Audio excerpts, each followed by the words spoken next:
संबंध हमेशा एक समुच्चय से लिया जाएगा, समुच्चय जरूर दिया जाएगा, सेट समुच्चय, ठीक है। और संबंध आर बराबर ये दर्शाया है, तो यहाँ संबंध तो सब तरह के हो सकते हैं, भाई बहन का संबंध है ना, पिता पुत्र का संबंध, पति पत्नी का संबंध, ऐसे ही ये क्या है, गणितीय संबंध है ना। समुच्चय में जो संख्या दी है 1 से लेके 14 तक, तो तुम्हें 3 प्रकार के संबंधों को सिद्ध करना है। नंबर 1 स्वतुल्य, ठीक है। तो स्वतुल्य क्या होता है वो मैं बयान क्लियर कर लेता हूँ, ठीक है। स्वतुल्य अंग्रेजी में इसको बोलते हैं रिफ्लेक्सिव, रिफ्लेक्सिव रिलेशन। देखो पहले तो मतलब समझ लो, रिफ्लेक्सिव रिलेशन मतलब स्वतुल्य संबंध का मतलब होता है जो खुद का संबंध खुद से ही लागू हो, स्वयं का संबंध स्वयं पर ही लागू होता हो। जैसे मान लो समानांतर वाला एक संबंध है, गणित में एक समानांतर संबंध होता है ना, तो कोई भी रेखा होती है वो खुद के भी समानांतर होती है कि नहीं? कोई भी रेखा खुद के भी समानांतर होती है, ठीक है। अच्छा, समानांतर का संबंध स्वतुल्य, लंब का संबंध स्वतुल्य होगा क्या? कोई रेखा खुद पर भी लंब होती है क्या? नहीं है, तो लंब का संबंध स्वतुल्य दिखाई नहीं दे रहा, ठीक है। जैसे दोस्त, कोई आदमी हो वो स्वयं का भी दोस्त होता है, तो दोस्त का संबंध क्या हो जाएगा? स्वतुल्य हो जाएगा, है ना। जिसका संबंध स्वयं से भी लागू हो सकता हो उस संबंध को स्वतुल्य संबंध कहते हैं। अब गणितीय रूप में लिखा कैसे जाएगा वो समझिए। A related to A for all A belongs to set A. देखो ये पूरा गणितीय रूपांतरण है, इसको मैं हिंदी में बोल रहा हूं। ए का संबंध, आर माने रिलेशन, तो ए का संबंध ए से हो, और जो उल्टा ए का निशान होता है सभी संख्याएं जो समुच्चय ए में आती हैं। तो इसका मतलब समझ में आ गया क्या? ए का संबंध ए से हो सभी वे संख्याएं जो समुच्चय ए में आती हों, ठीक है। अब देखो, या इसको अपन ऐसे भी लिख सकते हैं कि ए वाला अवयव संबंध आर में होना चाहिए। ए और ए माने गणितीय रूप में भी तो समझ में आना चाहिए कि संबंध कैसे दर्शाएंगे। तो ए और ए संबंध आर में होना चाहिए। अब इसका मतलब जो हो गया कि तुम इसका एक मिनट, संबंध क्या दिया यहाँ पर? 3x की जगह भी ए रख दो, y की जगह भी ए रख दो, बराबर 0। तो तुम देख रहे हो 3a माइनस ए माने 2a बराबर 0 और a बराबर 0, और a बराबर 0 उसमें है नहीं। मतलब यहाँ पे जो उत्तर निकले वो समुच्चय a में होना चाहिए, और वैसे भी तुम देखो कि a बराबर 3a हो नहीं सकता, है ना। तो r स्वतुल्य नहीं होगा, ठीक है। अब और क्लियर कर दें। देखो जैसे यहाँ y बराबर क्या बन रहा है? 3x बन रहा है, क्यों? y बराबर क्या बन रहा है? 3x। तो यहाँ पर पहली संख्या x कहलाएगी संबंध में, दूसरी संख्या क्या कहलाएगी? y कहलाएगी। अगर मैं इसको बोलते हैं सारणीबद्ध। कौन सा रूप कहते हैं इसको? ठीक है। और इसको बोलते हैं निर्माण रूप। क्या बोलते हैं? निर्माण रूप। अब निर्माण रूप से अगर मैं इसके युग्म लिखूं संख्याओं के रूप में, तो देखो कैसे, x का मान 1 रखो, x का मान क्या रखे? तो y का मान 3 आएगा कि नहीं आएगा? है ना। x का मान 2 रखें तो y का मान 6 आएगा, 3 रखें तो मतलब दूसरी संख्या 3 का गुणज चल रही है। आखिरी में 14 रखे हैं तो 14 दिया 14 दिए कितना 42। अब पटांग बोलते रहते हैं 42 ठीक है ठीक है।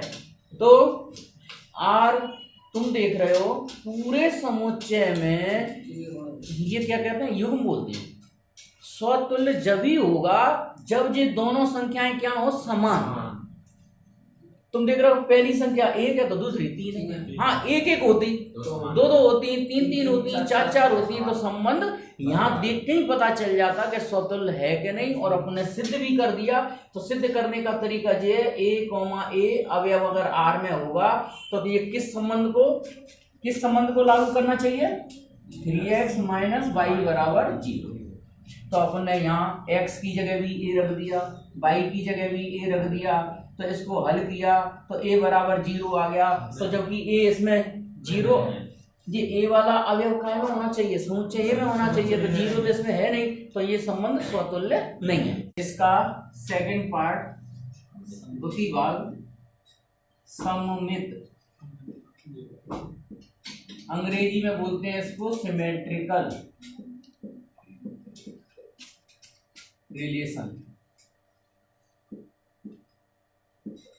अब सममित क्या होता है उसमें देखो पहले मैं समझा दूं।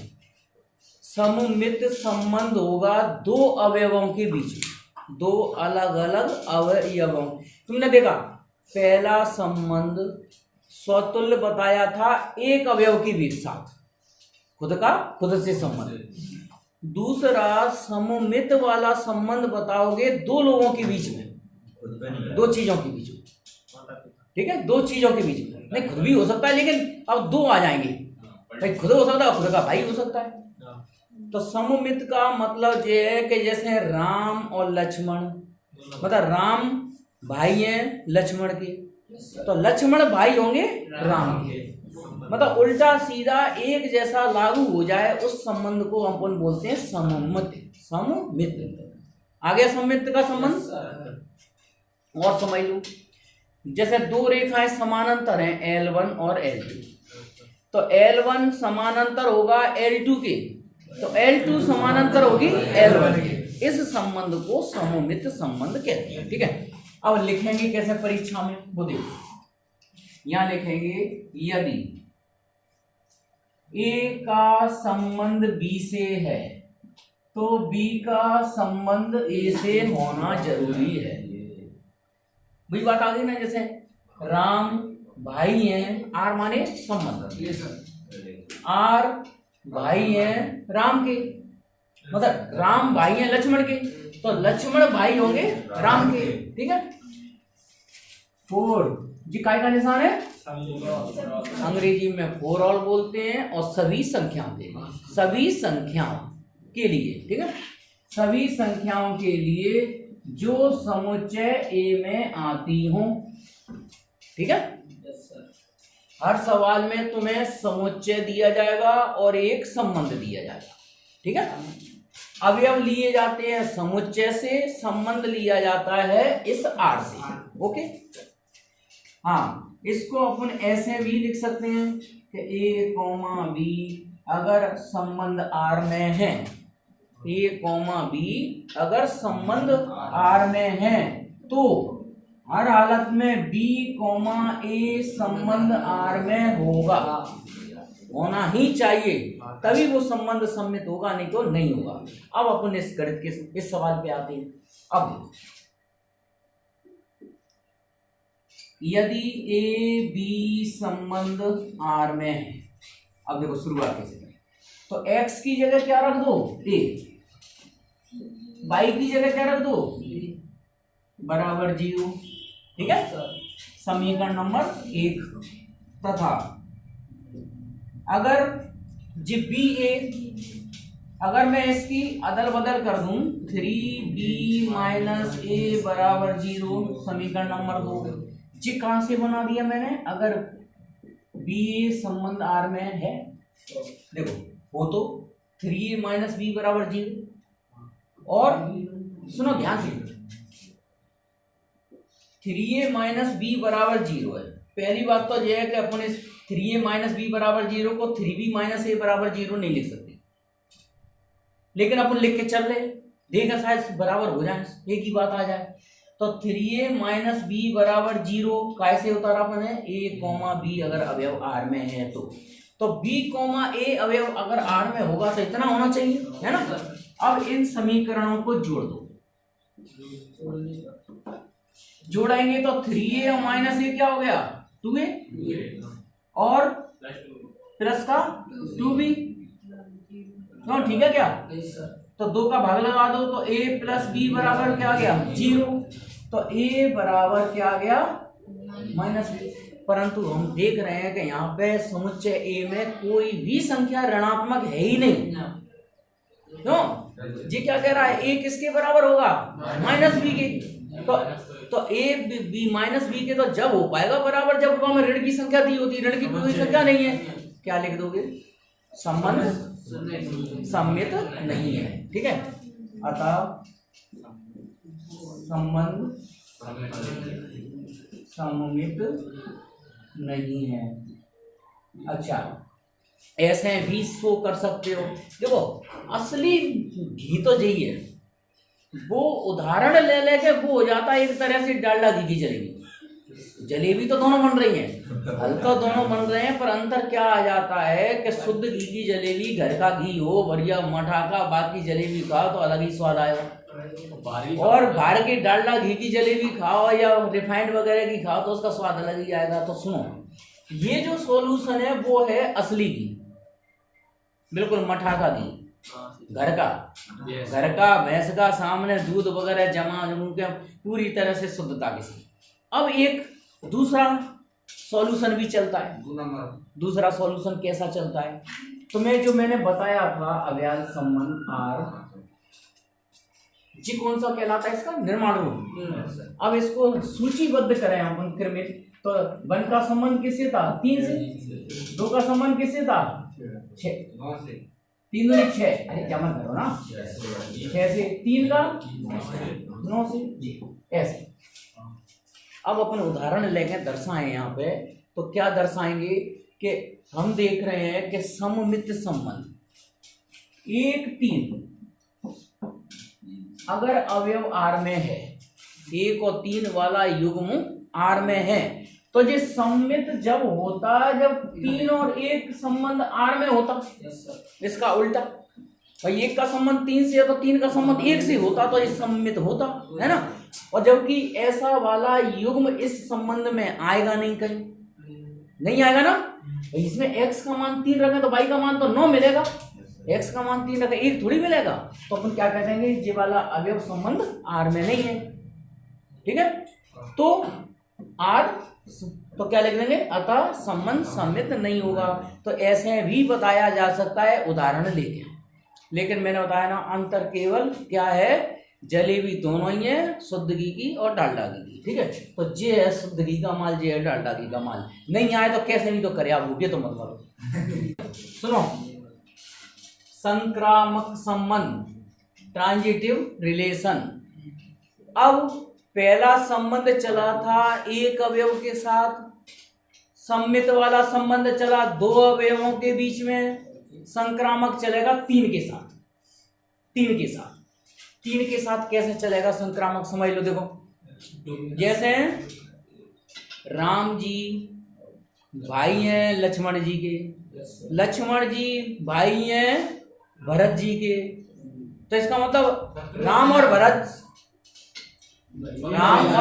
भी क्या होंगे, भाई होंगे क्या नहीं होंगे, ठीक है। 3 के बीच में संबंध लेना है।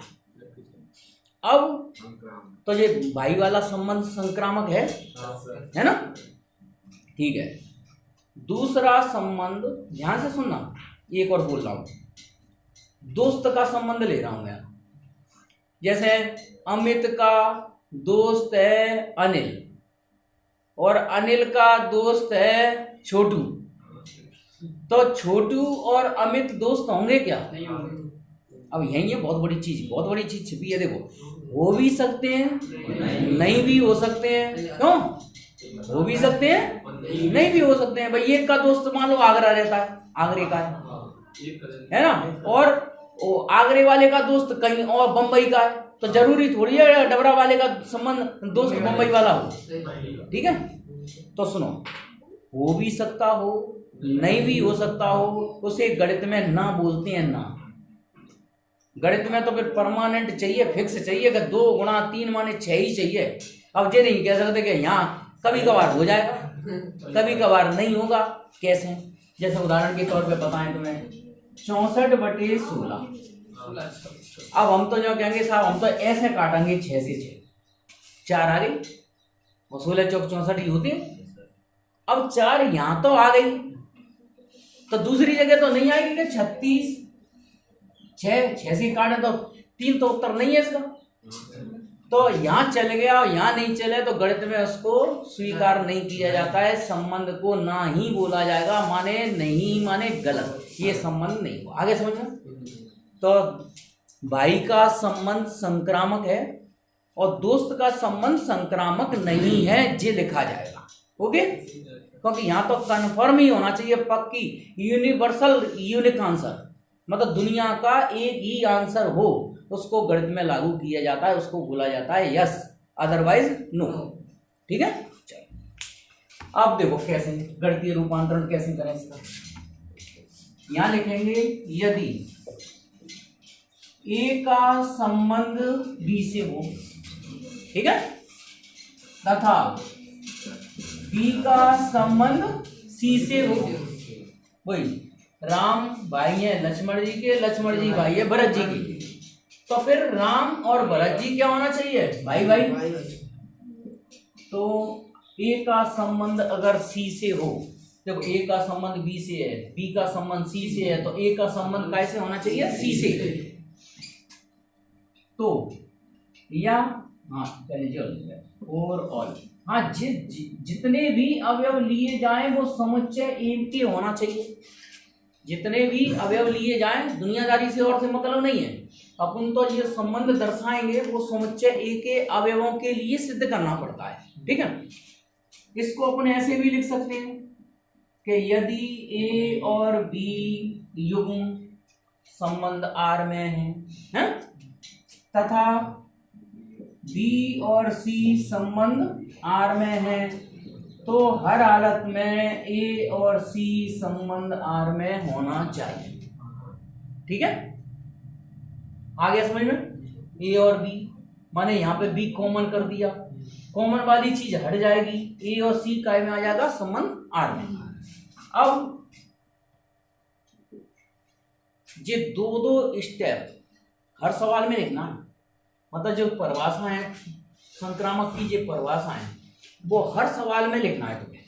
यहां से सॉल्यूशन बदलेगा गणित की समीकरण के अनुसार, मतलब जो भी संबंध दिया होगा उसके अनुसार। अब ध्यान से देखना, ए बी संबंध आर में है, इसका मतलब एक्स की जगह क्या रख दो? ए, और वाई की जगह क्या रख दो?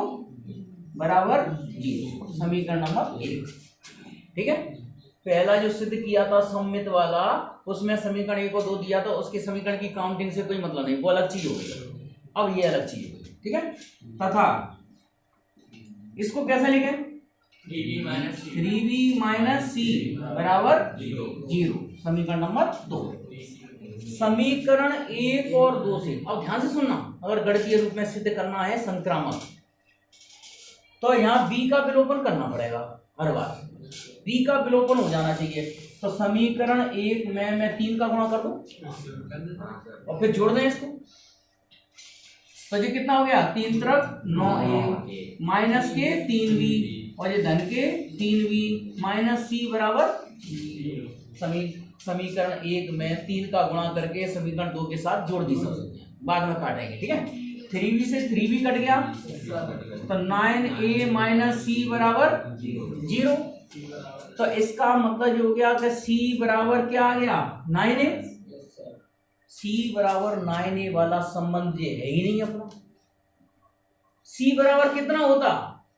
3a, है ना। जैसे मान लो a और c संबंध, a और c वाला युग्म संबंध में होता, r में होता, तो क्या नियम का पालन होता? 3a माइनस सी बराबर 0 होना चाहिए था। क्या होना चाहिए था भाई? x की जगह a, y की जगह c, तो यहाँ क्या आना चाहिए था? 3a माइनस सी बराबर 0, और यहाँ क्या आ रहा है? 9a माइनस सी बराबर 0। तो इसका मतलब ये संख्याएं संबंध r को प्रदर्शित नहीं कर रही, तो क्या लिख दिया जाएगा? अतः r, यह संबंध लिख दो भाषा में, अतः r संक्रामक नहीं है। हाँ, और अगर उदाहरण के साथ बताना चाहते हो, उदाहरण के साथ, तो मैंने बताया था r क्या लिखा था, तो याद हो गया होगा बार बार में, 1 और 3, 2 और 6, 3 और ऐसी संख्या लिख लो। ठीक है, अब ध्यान से समझना, अगर मैं इस संबंध को बताऊं तो यहाँ पे मैंने लिया कि यदि 1 और 3 संबंध R में है तथा 3 और 9 संबंध R में है, देखो 1 और 3, तो यहाँ पे 3 से ही स्टार्ट करनी पड़ेगी, संक्रामक के है। 3 का संबंध कैसे है? 9 से, है ना? तो इसमें 3 हटा दो, 1 और 9 संबंध R में है क्या कहीं? 1 और 9 तो है नहीं, केवल 1 के साथ 3 का संबंध है बस, है ना? तो ये संबंध R में नहीं है, तो R क्या लिख देंगे? R संक्रामक नहीं है। तो सवाल का सॉल्यूशन दो तरीके से कर सकते हो। मैंने अवैल बता दिया था अच्छी तरह से कि वो डालडा घी और देसी घी, तो इस तरह से भी कर सकते हो, इस तरह से भी कर सकते हो। कोई भी टीचर एग्जाम में नंबर नहीं काटता, वो जानता है कि ये कठिन पोर्शन है, इसको अपना इतना एक्सप्लेन कर रहा है, कोई बहुत बड़ी बात है। तो ये है उदाहरण वाला सिस्टम, और ये है पूरी परिभाषा सहित। ठीक है, आखिरी में क्या लिख दोगे? अतः दिया गया संबंध न तो सम्मित वो स्वतुल्य, न संक्रामक है और ना ही सम्मित है। Relation is neither reflexive nor symmetrical nor transitive.